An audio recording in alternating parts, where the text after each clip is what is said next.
Hello, I'm going to explain exercise 1 of lecture 4. In lecture 4, we are looking at the if statement. The if statement helps you to run programs on certain condition. In other words, depending on what the condition is, the program will execute in one way, but if the condition is different, then it will execute in a different way. So if we run this program, just to refresh your memory, how it works is you give your weight and then you can click on one of these buttons, and depending on which one you click, it displays in the background the planet, and it gives you the weight, your weight on that planet. Okay. Now if we run this program and click on the button without having entered a weight, then you get an error message. It says that an unhandled exception was found. So we don't want that to happen. So what it actually means is that it really wants something in that text box to be able to do the calculation to find the new weight. So we need to provide for the possibility that a user might forget to type in their weight, and we don't want the program to crash as it has just done. So what are we going to do? Right. We are going to add an if statement. So we go to any of the click event handlers, because let's say we start with a moon click event handler. And we say that if the text box value, the weight, that property is empty. Can you see this is this double quotation marks with nothing in between? That means empty. There's nothing. So can you see here I have my brackets, always for if statement, except if it's only one line, but I think it's anyway a good practice to have those curly brackets anyway. So if the user forgot to enter a value, in other words, if that value or the property, text property of the text weight text box is empty, then what? Then we want a message to appear. And the message we want to appear is input error. And we say if weight not provided. So we are waiting for that. But let's say the user did enter something. So what do we then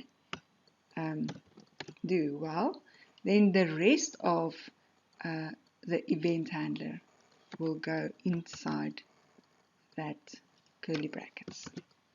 Okay. With other words, let's go through it again. If it's empty, show the error message. If it's not, with other words, else, do what you did before. In other words, work out the weight, display the weight, change the background. So let's see what happens now. So let's say the user forgot to enter. Click on moon. There you have input error, earth weight not provided. So it's waiting for that. At this point, if we click on Mars or Jupiter, it will again give us error messages because we haven't changed the click event handlers of those two yet. So let's see how we do that. Well, we do it exactly in the same way. In other words, we are going to, let's go to the click event handler for Mars. So we say if text weight the text is empty,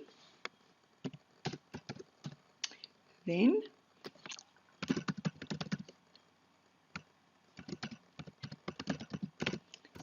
input error earth weight not provided.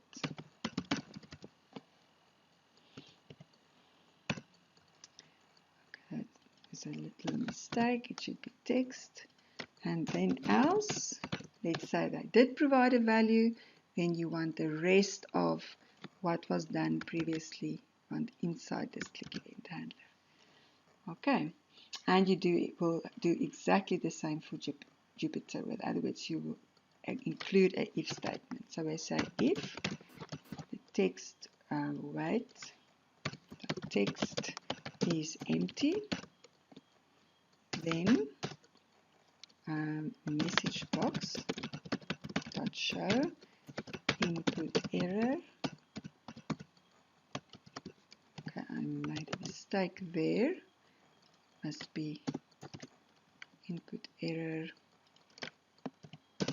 earth weight not provided.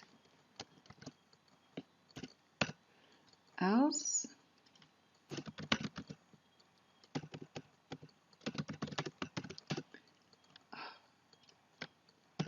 okay, and then inside the curly brackets I put the rest of the click event handler as it was before. Okay, now if we run the program now, then and let's say the user forgets to enter a value and you click on Jupyter, it will stop right there. It will say wait, you need first to add a value or to enter a value in that text box. Okay, so if you enter a value and you click on Jupyter, it will just execute exactly the way it did before. Okay, so that's all from this exercise 1.